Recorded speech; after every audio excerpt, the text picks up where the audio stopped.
started. The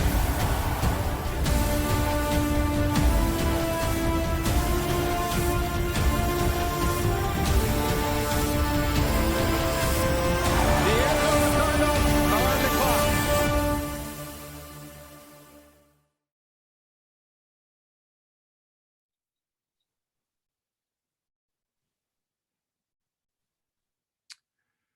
Three great words we've been waiting to say for a long time. We got it rolling last night, and we're so privileged to say it again tonight. No more mocks.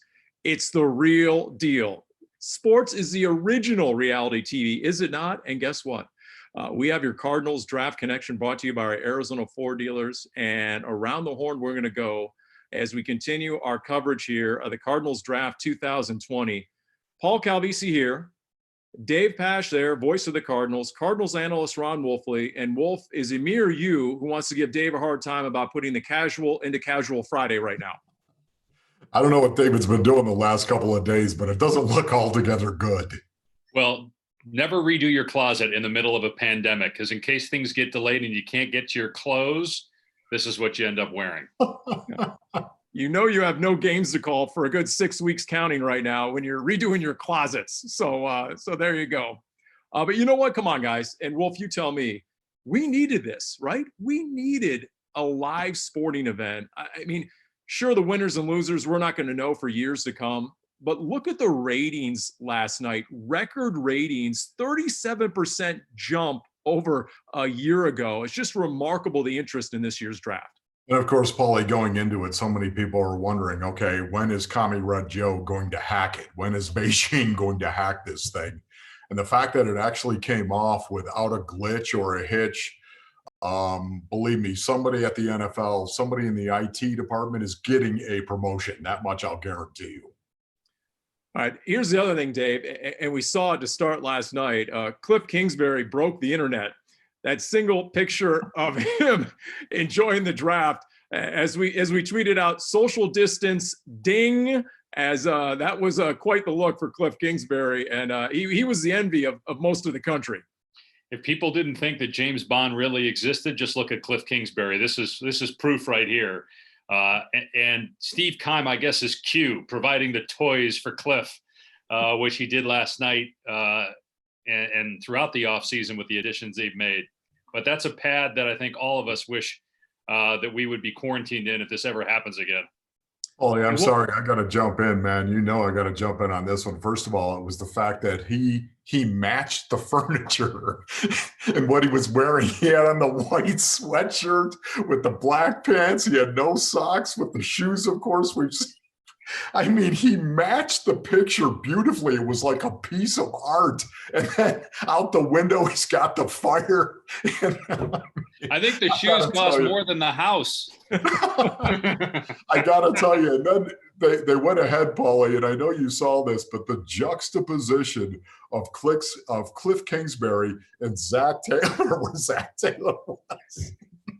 It looked like Zach Taylor was the receptionist at the Ramada.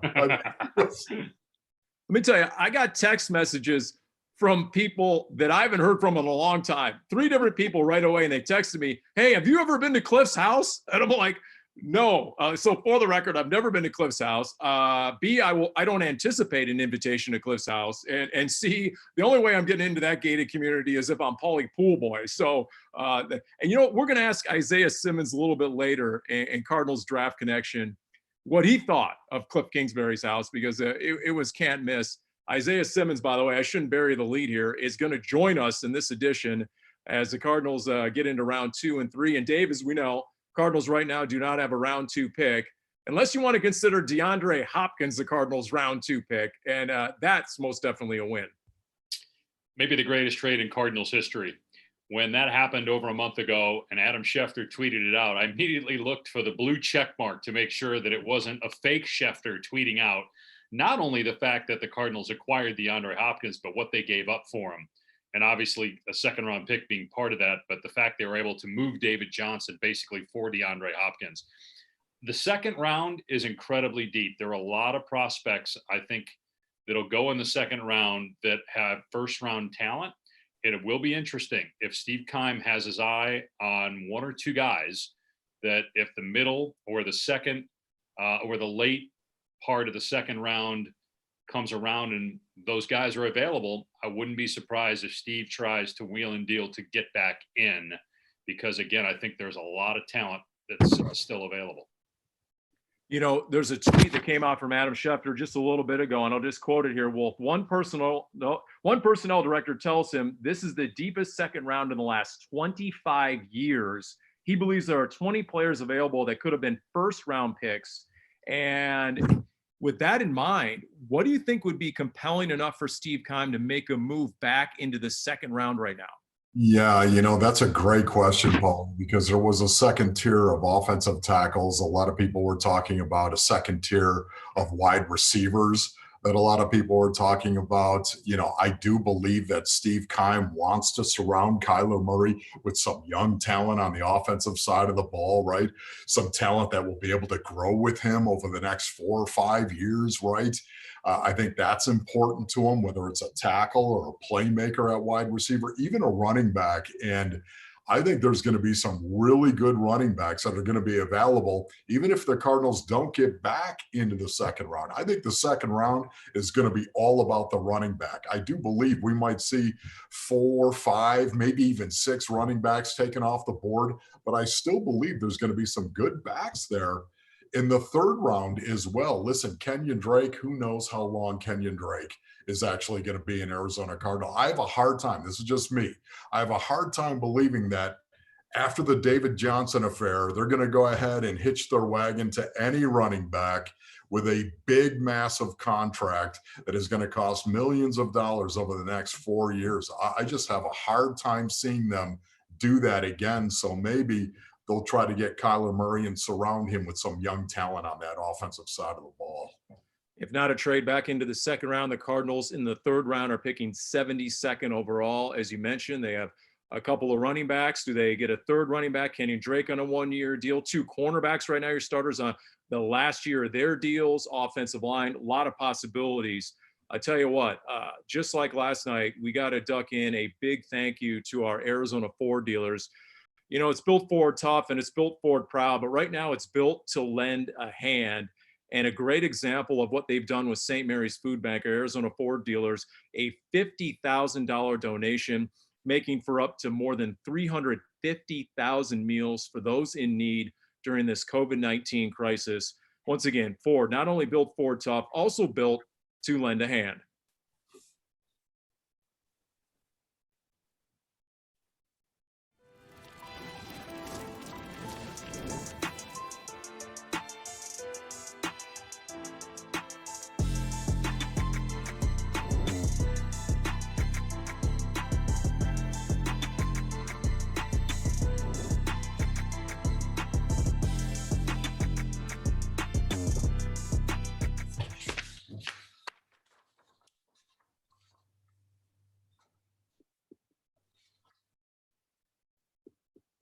I tell you what, Isaiah Simmons, we saw the draft pick last night. Dave, give us once again your immediate reaction to the Cardinals snagging Isaiah Simmons at number 8 overall. Well, first of all, Paulie, I was surprised that he was still there. There was a lot of discussion one of 2 ways regarding Isaiah Simmons. Number one, he was going to be one of the top 5 players selected in the draft. There were other people in their mock drafts that had him going in the late teens. And then, of course, there were some that had him going number 8. And I was thankful that he was available because I know the Cardinals were very high on him. I thought he was the second best defensive player in the draft behind Chase Young of Ohio State. So you're getting a player that can change your defense, that is so unique, that is so versatile. And I think he's unprecedented. I don't know that there's ever been a player quite like him. It doesn't mean he's going to be an all-pro for the next 10 years, but he certainly has that potential in terms of just his raw ability, where he's come from. Small town in Kansas is where he went to high school, was not highly recruited initially, and then how he rose to prominence at Clemson. They don't win championships without him. And a guy that fits perfectly in today's NFL, that can play in space and play multiple positions. You know, Wolf, we saw at Clemson how he played 5 different positions this past season, more than 100 snaps at each position. I mean, that's remarkable. Is that realistic at the NFL level to be that versatile? I really don't think so, Paulie. I do believe they're going to move him around. There's no doubt about it. They're going to move him around eventually. But to me, listen, don't overload the kid right from the beginning. Put him at weak side, inside linebacker. That's where he's going to be, right? Next to Jordan Hicks. I absolutely love that. More on that a little bit later. But to me, I would not overload him. Give him responsibility. The more and more he masters the defense, the more responsibility you can give him by moving him around. Listen, the National Football League is not college football, and I'm not attacking college football in any way, shape, or form. But you've got these kids 2 hours a day for the most part, right? That's how long you've got them. The NFL, they've got you all day long on a Wednesday, on a Thursday, on Friday, right? They're a complex situation, a complex proposal, a chess match, if you will, as opposed to checkers. He's going to have to learn the game at the pro level, stick him at the weak side, inside linebacker, let him learn. And as he comprehends, then you expand his role. You know, last night on Cardinals Draft Connection, we got the first reactions from both Steve Keim and team owner Michael Bidwell. And Dave, did you happen to notice how both of them cited the defense against the tight end as one of the primary drivers of this draft pick? Let's face it, Cardinals defense gave up NFL highs, 96 catches by tight ends a year ago, over 1,100 yards receiving, and 17 receiving touchdowns in 6 games by tight ends. If nothing else, he's got to check that box, right? Most tight ends, Paul, now are wide receivers, and you need a guy that can cover those guys. And I think Isaiah Simmons is the perfect guy for that because he's rangy. He's 240 pounds that, you know, he can take them on physically if need be at the line of scrimmage. I just think given how tight ends have torched the Cardinals the last few years, that was probably priority number 1 or 2 on the list of attributes the Cardinals were looking for when trying to determine which defensive player they would have selected. If Isaiah Simmons was gone and Carolina would have taken him, it would have been interesting if the Cardinals would have selected Derek Brown, or would they have dropped back in the draft to try to pick up additional picks to find somebody else, maybe Patrick Queen of LSU, to again cover the tight end, because I think it was that important. They found somebody in this draft that will be that guy for the next 7 or 8 years in the Cardinals defense. And Steve Keim told us that they had offers. There was definitely an opportunity to trade down. They said, nope, we've got our guy. And we'll hear from Isaiah Simmons momentarily, but he did share with the media that one of the guys he's looked at and the game has studied has been Tyrann Mathieu. Give me a quick word just on, I mean, if you have the size, the measurables, the speed, and then you have the football IQ and or the instincts of a Tyrann Mathieu, that is lethal. No, that's unbelievable. And it's one of the reasons why he's the lizard king with wings. He can fly. I mean, this guy is, I don't know if we've ever seen anything like him. Again, I would compare him to a Brian Urlacher coming out of New Mexico, right? I would compare him to that, a guy that could play all over the field. But this is a Brian Urlacher with much more talent, much more speed. Listen, the thing that's really got me jacked up about this, guys, is the fact that I think the Arizona Cardinals are going to have 2 inside linebackers that are not going to come off the field at all. 3 down guys, and Jordan Hicks, of course, and Isaiah Simmons, right? And you think back to some of the great defenses in the National Football League, right? The San Francisco 49ers, remember when they had Navarro Bowman and Patrick Willis, right? Think back more recently, I would say, to the Carolina Panthers when they had Luke Kuechly and Thomas Davis. Listen, the NFL is evolving. It's more of a space game now. There's no denying that. But whenever you have 2 inside linebackers that will not come off the field, man, it is a massive advantage to that defensive coordinator. And that's what the Arizona Cardinals are going to have going forward. I would imagine even his rookie year, guys, I wrote down their nickel package. This is probably going to be their nickel package. Jordan Hicks and Devondre Campbell as your inside linebacker. This is his rookie year, right? Pat P., Robert Alford, Byron Murphy at corner. Buda Baker and Isaiah Simmons are your 2 safeties right there. I'm telling you right now, that could be formidable right there if they actually put that nickel group out there. And so much of the time, nickel is your base defensive package in today's NFL. That's a great point. The Cardinals defense has talent. It obviously didn't perform for the first half to 2/3 of last year. They finally got it dialed in. A lot of that had to do with Patrick Peterson not being there for the first 6 games. I mean, you got 2 guys in the all-decade team in Chandler Jones and Patrick Peterson. You got a Pro Bowler in Budda Baker. They definitely have talent, but they went into this offseason needing Isaiah Simmons. They had identified him. They knew that, okay, this is a guy that could be a real asset to our defense and cure a lot of these ills. And then all of a sudden he blew up the combine, guys, and he ran a sub 4.4, and they said, man, there's no chance. Well, in the last few days leading up to round 1 last night, Steve Keim began to realize there was a scenario where Isaiah Simmons could fall to the Cardinals. And sure enough, he got that call, and it was hard to tell who was more fired up, the Cardinals or Isaiah Simmons.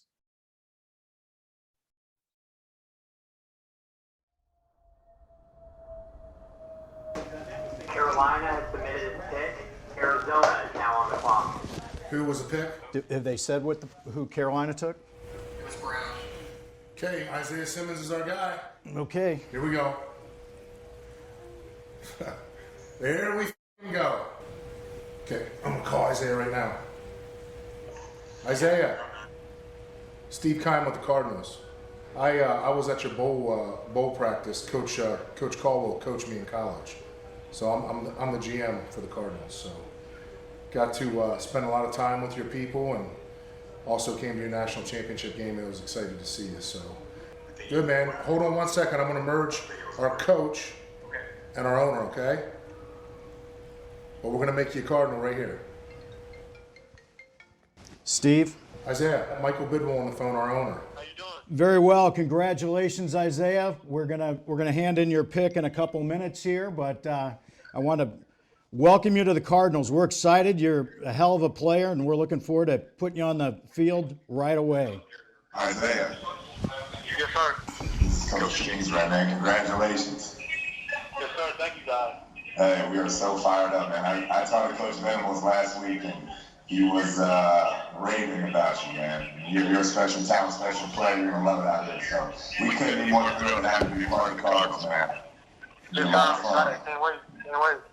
No doubt. Awesome, man. Well, congrats. Just wanted to say hi. We'll talk to you soon, all right? So what we'll do is, after we make the pick, I'm gonna let you spend some time with your family and celebrate. But man, we're so fired up about you, and I'm gonna also have our media relations director reaching out to you. Thanks so much, man. Congrats. Okay, I'm gonna put the pick in now. Is that okay? What do we have? Perfect.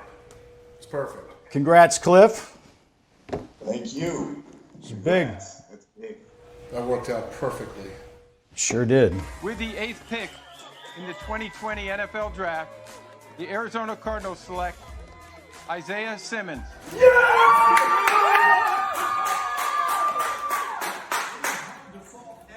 picking Isaiah Simmons.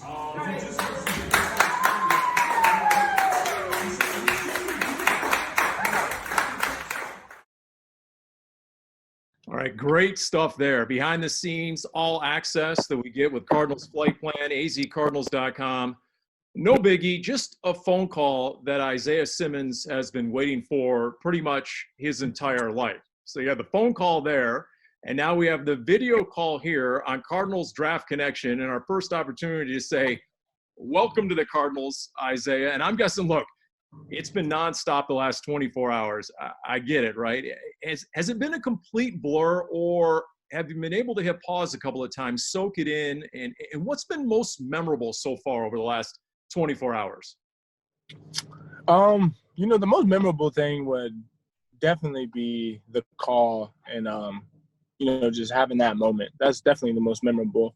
But honestly, this time has been just flying by, I feel like. And yesterday, I really sat down and just thought about the whole process, everything, and pretty much just how my dreams were becoming a reality. And that's really been the only time that I've been able to really just think about what was going on and really just soak everything in. But honestly, everything I feel like it's just flying by. Isaiah, what were your expectations going into the draft about where you might be selected? And then what were your emotions during the draft as the picks were going by and your name was not called? I knew there was a possibility that maybe I could go top 5. But, there's obviously teams draft what their needs are. And I knew that I probably wouldn't go out of the top 10. So I wasn't really too worried about going out of there. So the Cardinals, wasn't really sure if I was going to make it there or not.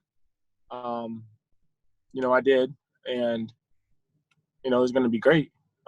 Happy to be a part of that organization and everything, but I didn't really have any expectations. I feel like the closer I got to the draft, the more I was like unsure on where I was really going to end up going. Isaiah, a lot of people, of course, talk about your position flexibility.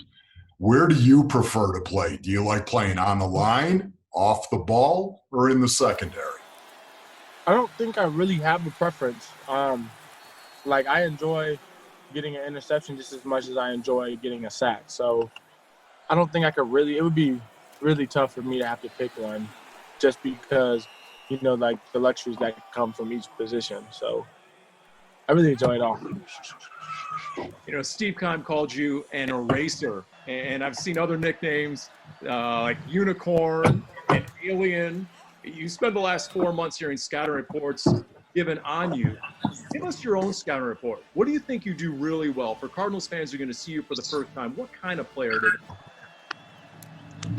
I would definitely say, an aggressive playmaker, someone who's just like a destructor. So,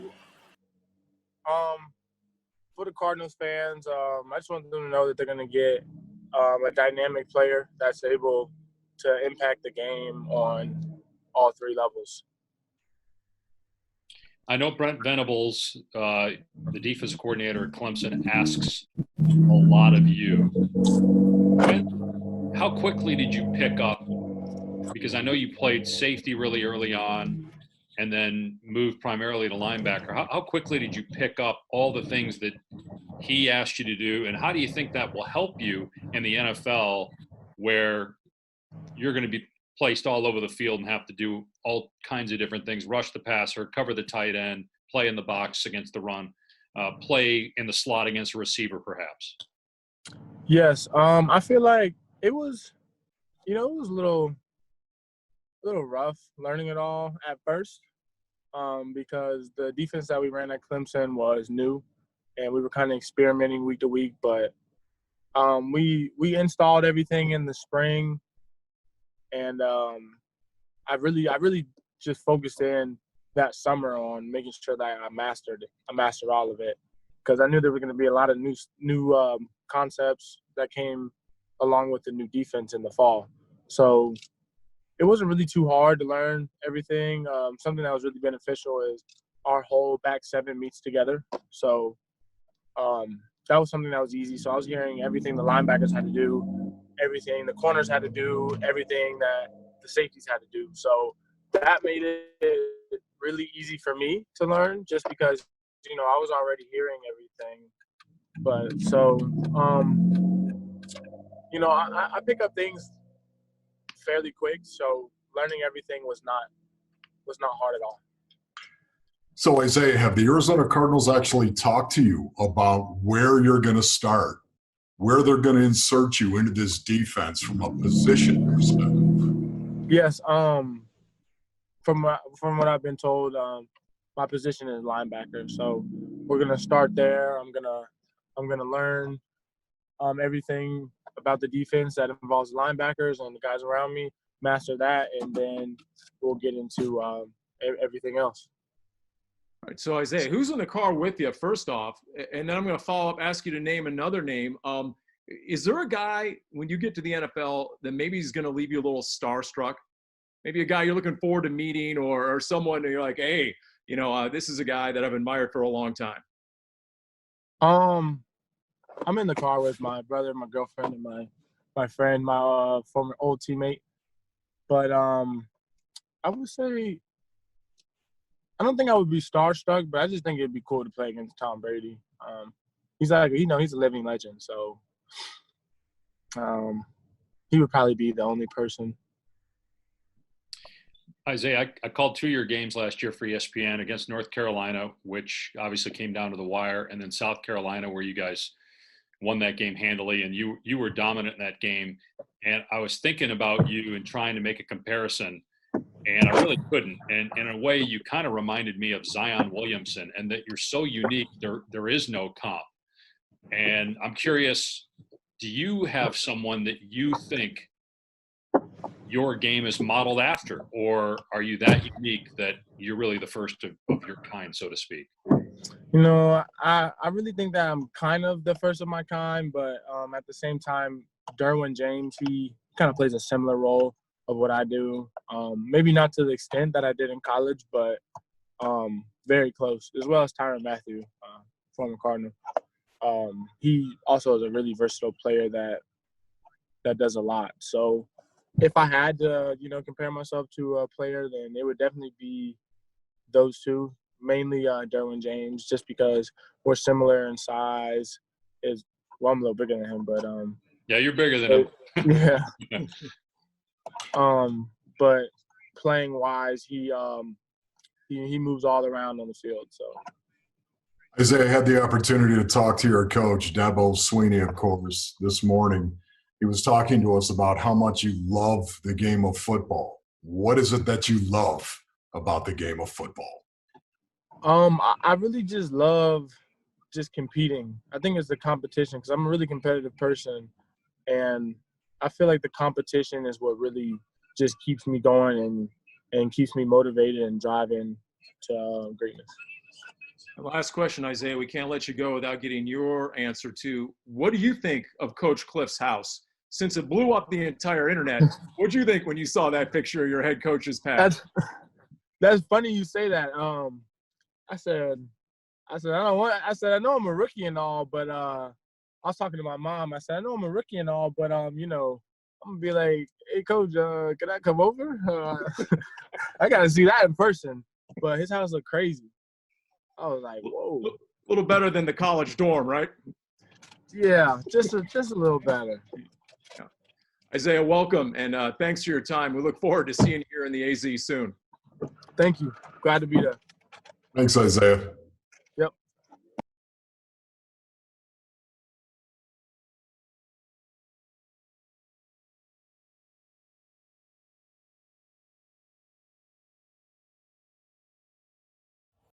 Isaiah, what's going on? Larry Fitzgerald here. I just want to congratulate you on being selected in the first round. I know it's an exciting time for you and your family. Been following your career for a long time, man. You're a hell of a player, and you're going to do big things here in the desert. And we are looking forward to meeting you and welcoming you here to the Cardinal culture. You enjoy the night, and let's get to work.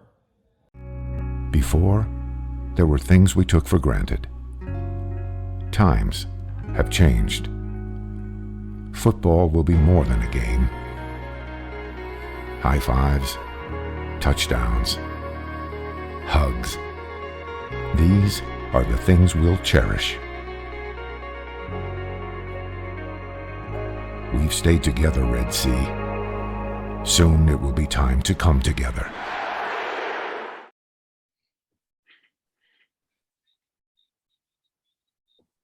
And welcome back, everyone, to Cardinals Draft Connection, brought to you by our Arizona Ford dealers. Once again, Paul Calvisi, Dave Pasch, Ron Wolfley. And it was almost like we interviewed three guys in one with Isaiah Simmons. The versatility, right? He was the one who said a couple of days ago before the draft that one big asset of his, if a team were to draft him, it's a 53-man roster. But Wolf, with him, you get 56 men on your roster. That's how versatile he is. And I know you've connected with some people inside of the Cardinals. I've talked to about a half dozen people, and it's amazing how many of them say, great kid, great player. They love the person every bit as much as they love the player, Isaiah Simmons. Yeah, Paulie, of course, I was talking to Dabo Swinney this morning, right? And Coach Swinney was talking about how much he absolutely loves to play the game of football. It's not the physicality. It's not the athletic talent that he has that makes him a special player. It's his spirit and his soul inside that makes him a special player. How much he loves to play the game. You know, I asked him specifically, is he going to stick his face into the fire, coach? That's what I want to know. As a former fullback, a weak side inside linebacker, if we run that ISO and here I come and I'm going to bash you right in the face, is he going to stick his face into the fire, right? And boy, Coach Sweeney went off on that and said he absolutely loves that part of the game. I'm so excited the Cardinals have Isaiah Simmons. It's very much like the DeAndre Hopkins situation where you find yourself thinking, man, the Cardinals have DeAndre Hopkins. You know, it's the same thing. I still can't believe he fell to number 8. You know, you talk about his ability to play these different positions, and you got to cite the football IQ, Dave. That is not an easy thing to do. 1 week he's playing safety. Next week he's playing weak side inside. He's being an edge rusher. He played as many snaps at slot corner as he did linebacker just about this past season. And so in an abbreviated offseason, to me, is he going to be as versatile at the NFL level? No. But it does tell me that he should have the mental capacity to learn pretty quick and make an impact pretty quick as a rookie. Yeah. He's already had repetition at trying to learn multiple positions and trying to learn a complex defense. As he told us, what Brent Venables did last summer with changing the defense and the things he had to learn quickly. And I know and respect what Wolf said about the fact that, you know, it's not college football and he's going to have to really play one position. But there are going to be times, you know, Wolf, in nickel, you mentioned him at safety, but there are going to be times where he's rushing the passer. He's on the edge. I mean, he's still 240 pounds and can take on a tackle. Tackle is going to have to worry about him getting the edge on him. You look at the pressures that he had last year. I think it was 1 out of every 3 times he rushed the passer, he got pressure on the quarterback last year. He's a mature guy. He's 21 years old. He's not coming in at 19. He could have gone to the NFL last year, but elected to go back to school, hone his craft a little bit more. So you're getting a guy that is ready to play. And I think he's ready to play NFL defense because of what they asked him to do at Clemson. You know, Wolf, the one question that we didn't get to, I wanted to ask him, and I can't wait to ask him next time, is how often the opposing offense would break the huddle and the quarterback would immediately look for him, trying to figure out where is Isaiah Simmons as an X factor. Do you think, is that plausible? Are yes. Opposing offenses going to have to figure out where he is at all times?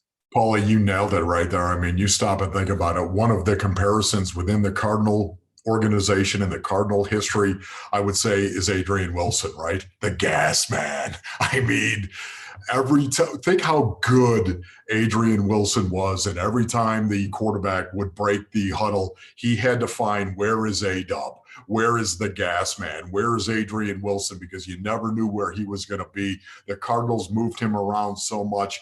I just don't want to see them overload Isaiah Simmons from the get-go. They're not going to do that. They're going to line him up at weak side, inside linebacker, especially guys with no OTAs. We're probably looking at training camp saying, here you go. Welcome to the team. Welcome to the defense here. And that's the reason why I want to see them just put him as the weak side, inside linebacker, ease him into the defense. And then as he feels comfortable, as he comprehends, and that should be pretty quickly based on what everyone else is saying about the kid, then you go ahead and you start moving him around and letting him expand into the player he's going to be. But to your point, 3 years from now, Paul, 3 years, oh my goodness, I see the quarterback breaking the huddle and coming up to the line of scrimmage and saying, where's the Lizard King? Where is he? You know, Steve Keim told us last night, Dave, about how you need to have a plan if you're a defensive coordinator when you have Isaiah Simmons. If there was one liability to his versatility, it might have been some confusion by some teams as to where exactly do you play him. The Cardinals, from my understanding, having a few conversations last night, they have every intent to use him a lot like Clemson did in a variety of ways. They already have some packages installed where they can insert him right in. And so hopefully that'll accelerate the learning curve to some degree. You saw Larry's reaction, right? And you got a shout out from Larry. How about a reaction from Kyler, who is on with Blake Shelton and company? Let's check that out. Kyler Murray has just joined us in the Draft-a-thon room. How are you, Kyler? Oh, I'm good. How are y'all? I'm doing fine. Do you see now? I assume Blake, you've got some Kyler Murray behind you. I see all the gear in the back. Whoa. My Kyler Few Murray. shoes there. Somebody reach that for me. I got my Kyler. Already got my Kyler Murray thing from one of those. It's probably like a the black market rip-off merch or whatever. Oh, okay. Here it comes. I have my Kyler Murray Is that thing. Kyler, is that authentic? Can you authenticize that for us live here? I think we need to get one for him. Looks fake. George, it looks fake. I don't like the look of it. Yeah. This is going to sound real weird, but I've never met Kyler, but I've met his mom. I know that sounds weird. Okay. Hey, yo. George, I like that one. Come on. Thank you. Blake, my mom says hi. See that? Tell her I said hello. What is happening? What is happening? Think of Isaiah Simmons. What do you think of that one? I think he's a very versatile player, to add to our defense. I'm excited to get to work with him. I think it's a great pick.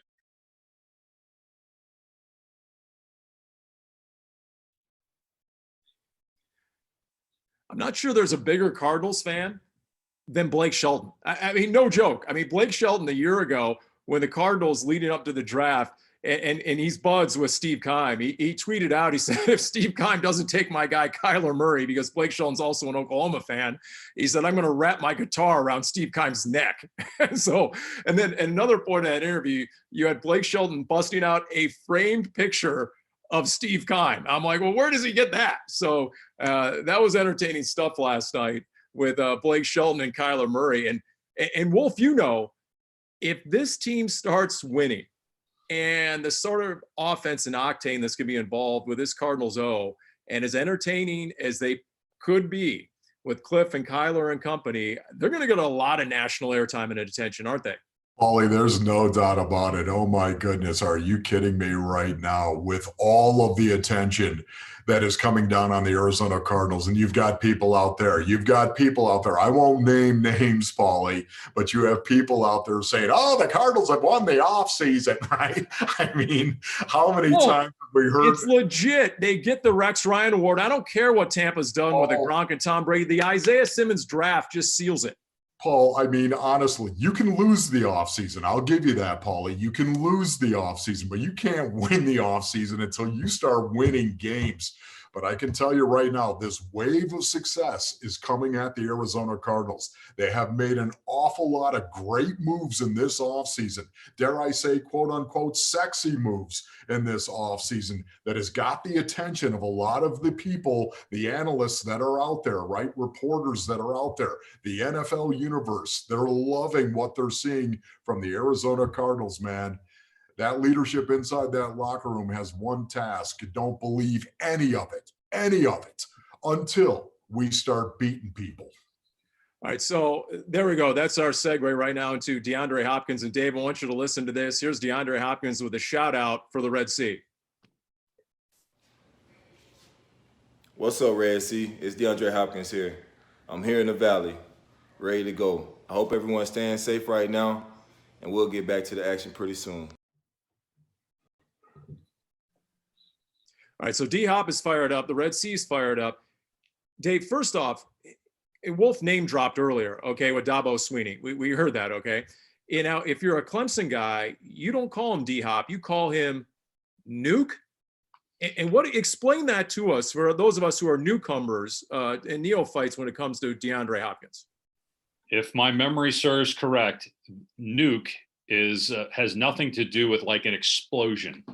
It's N-U-K, and it was the name of the pacifier that he preferred as a baby. I believe that's where it came from. Yeah, because I remember when he was at Clemson, we'd do a Clemson game. He went by Nuke. You didn't call him DeAndre Hopkins. Now everybody calls him DeAndre, but occasionally you hear people say Nuke. And I'm pretty sure that that's what it's from. Not what you would think. All right. I'll be honest. I thought it was like nuclear warhead. I thought like mushroom cloud, the guys. like a big explosion waiting to happen. I get it. Do you believe, Dave, that he is a guy that can truly unlock this offense? What sort of impact do you anticipate with DeAndre Hopkins?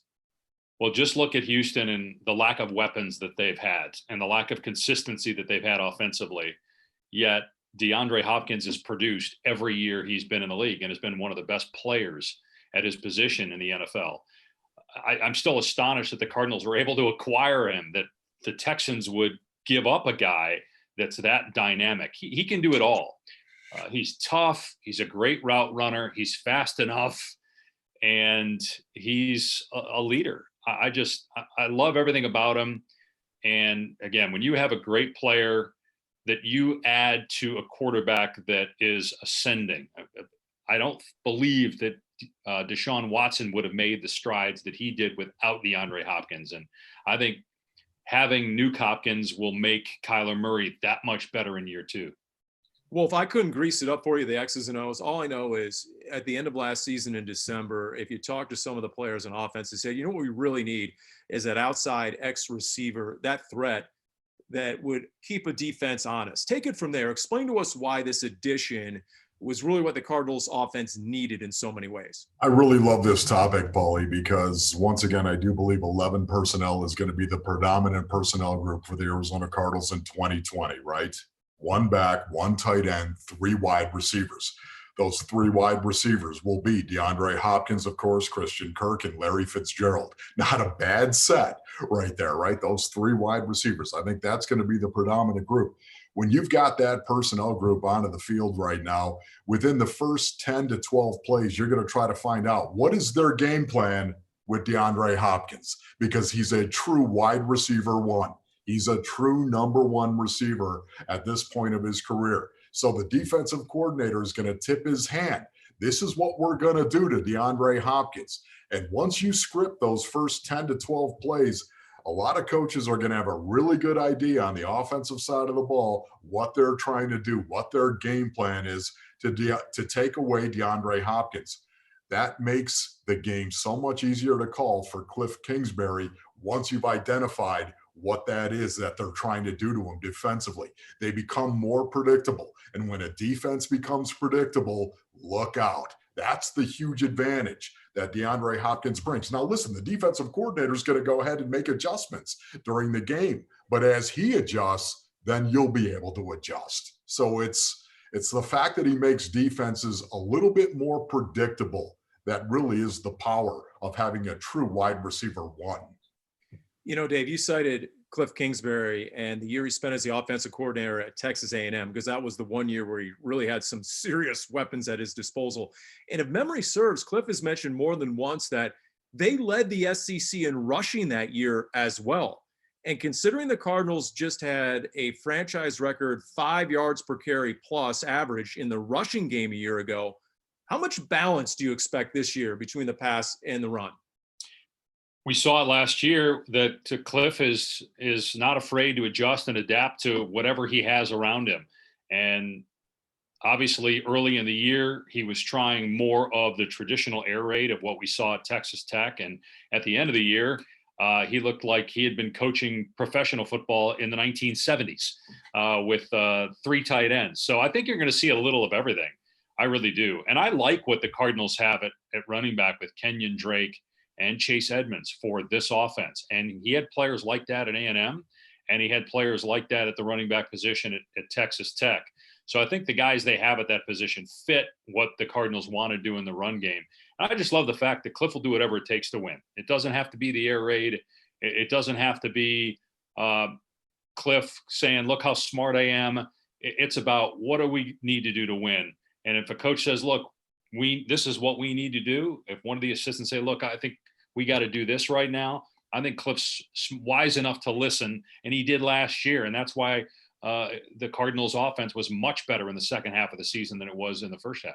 Ollie, let me just piggyback off what David just said right there, right? Oh, what a great combination it is to be smart, humble, and have all that swag, right? It's a great combination in today's NFL. It's a new league in a new way. Your coach has got to be able to communicate with these kids. You have to be able to reach these kids before you can actually teach them, right? It's a new league and a new way to do it.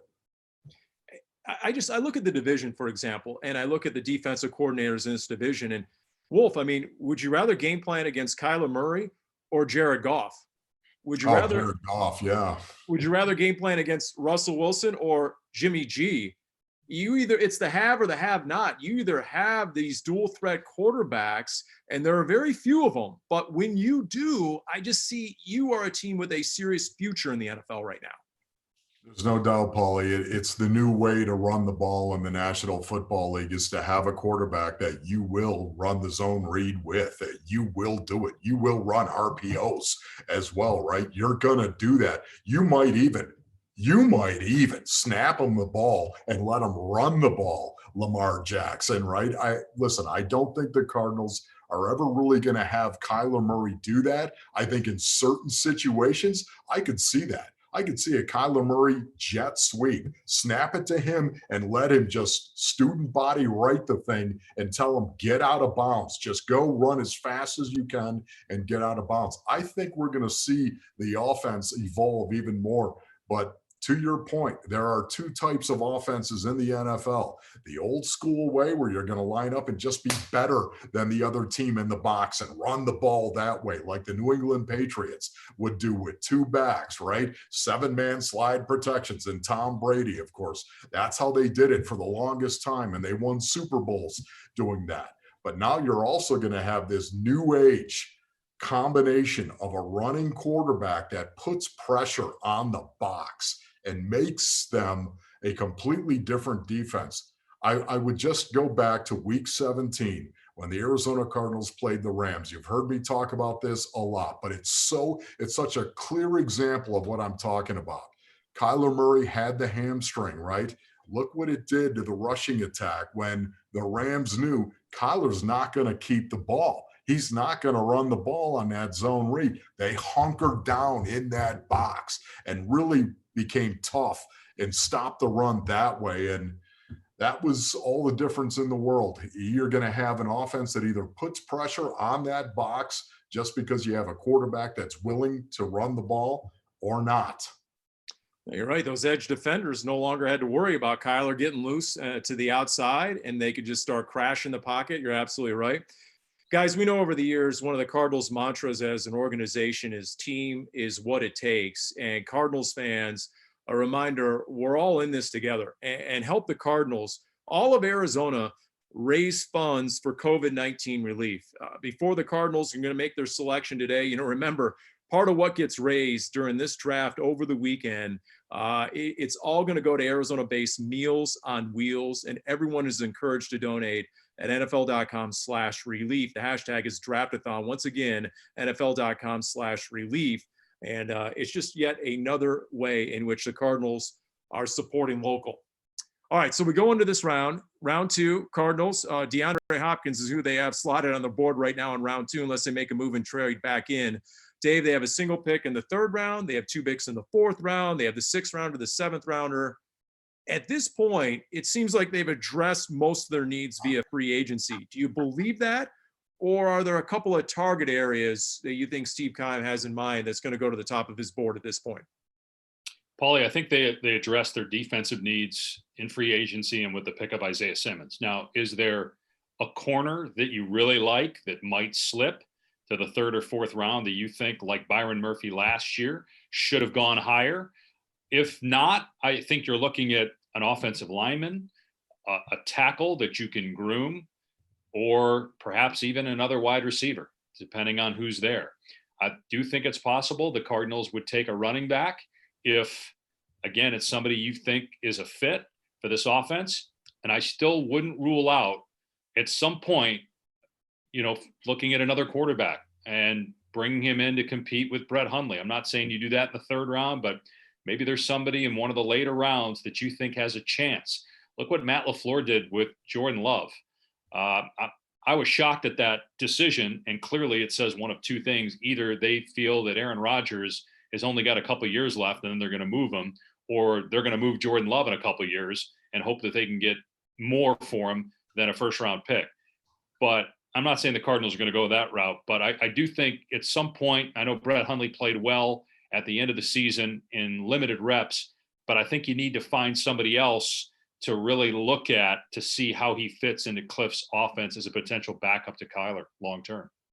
Yeah, you know, that Packers move, Wolf, was interesting. You got a 13-win Green Bay team, and they're building for the future instead of giving Aaron Rodgers another weapon or an offensive lineman with that first-round pick. Not to mention he has 3 years, $70+ million left on that contract. So that was really curious.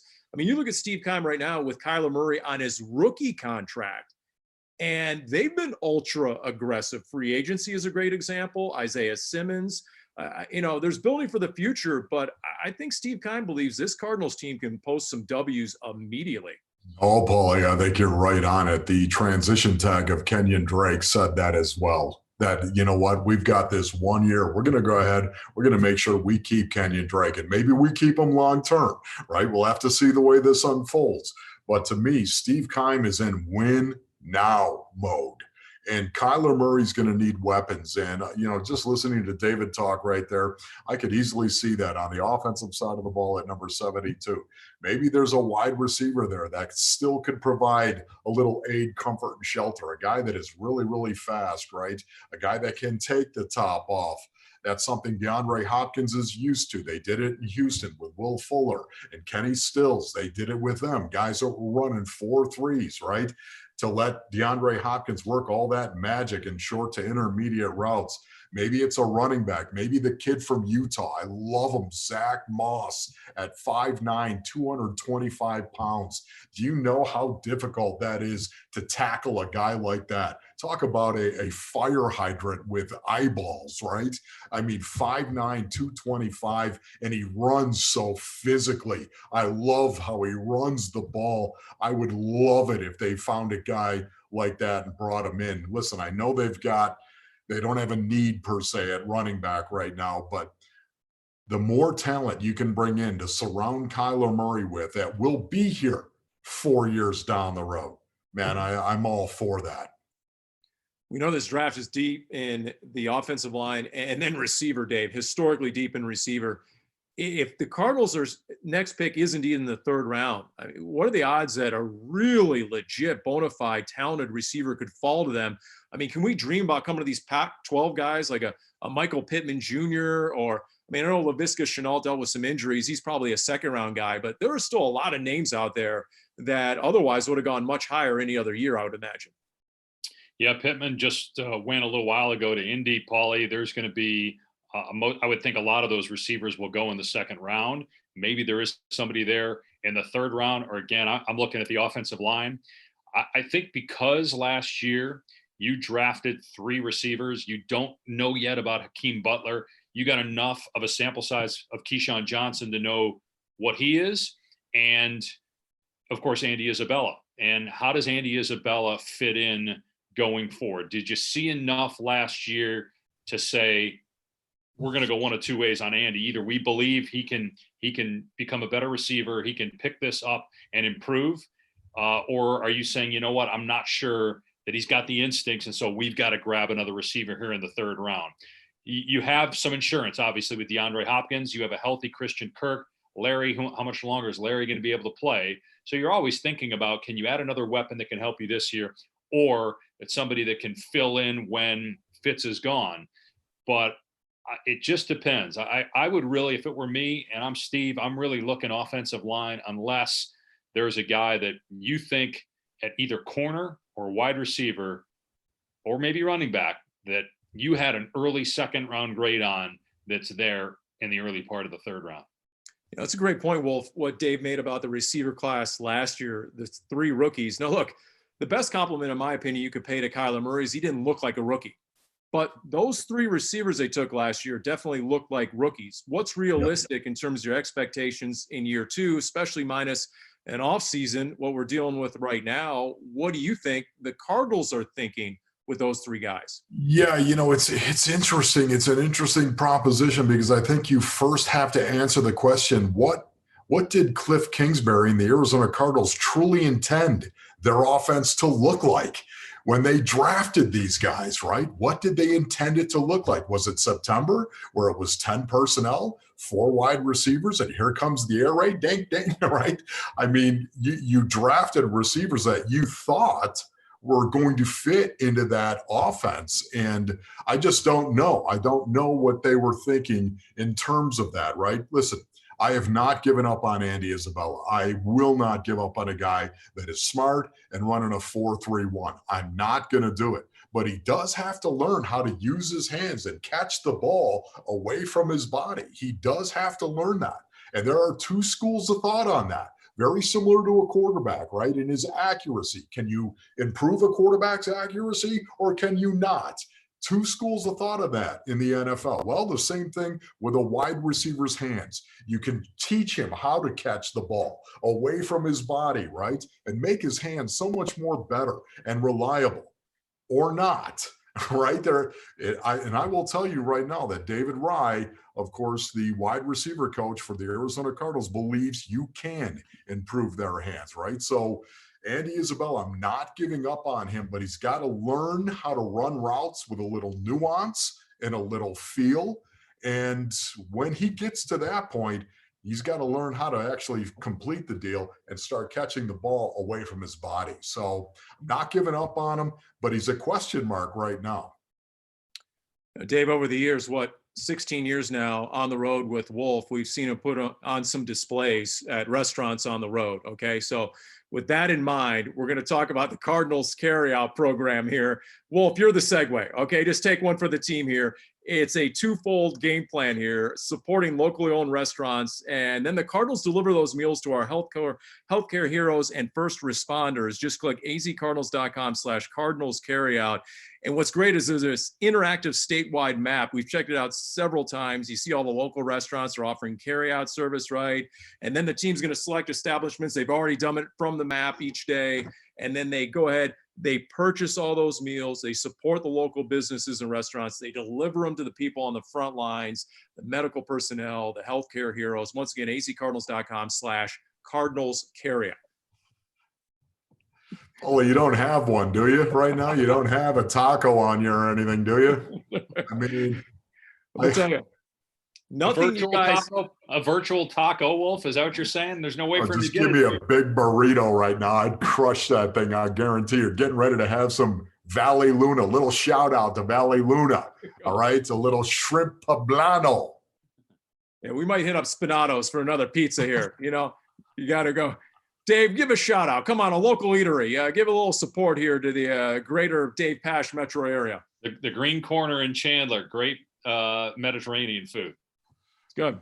Hey, let me tell you, you guys were good, but nothing you said was anywhere near the head coach, Cliff Kingsbury, blowing up the internet with his house. So I hate to say that, but everything pales right now. The fact they had record ratings right now last night on that draft, I mean, I don't know if Kingsbury's house was the key metric and the driver when it comes to these ratings or not. I have no idea. But once again, the Cardinals just have made a habit here in the offseason of winning. And this picture going viral was yet another example.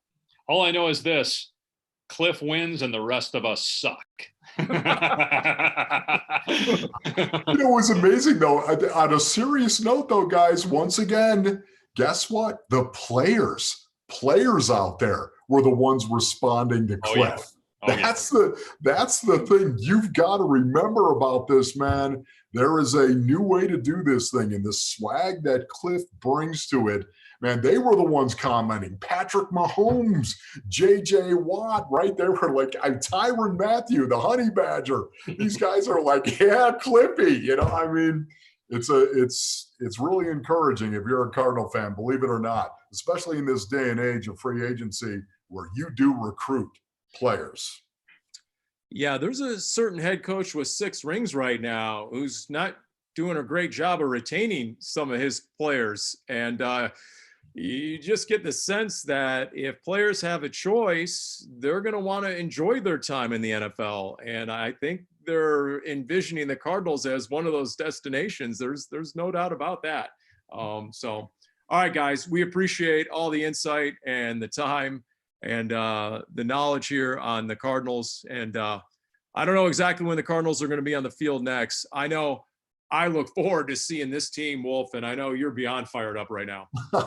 No, I really am, man. Seriously, Isaiah Simmons, the fact that he's an Arizona Cardinal is mind-blowing to me. And the fact that DeAndre Hopkins, guys, I kid you not, this is the truth. I wake up in the morning sometimes on a sleepy Saturday morning, right, with this quarantine that's going on right now. I wake up and I'm half asleep. I'm laying there on my pillow, and all of a sudden, we got DeAndre Hopkins. It still hits me like a ton of bricks, man. I kid you not. All right, we'll let Wolfley just laugh into the offseason. Dave, thank you. Enjoy your weekend. That'll do it for the Cardinals Draft Connection. Stay safe and stay healthy, Red Sea.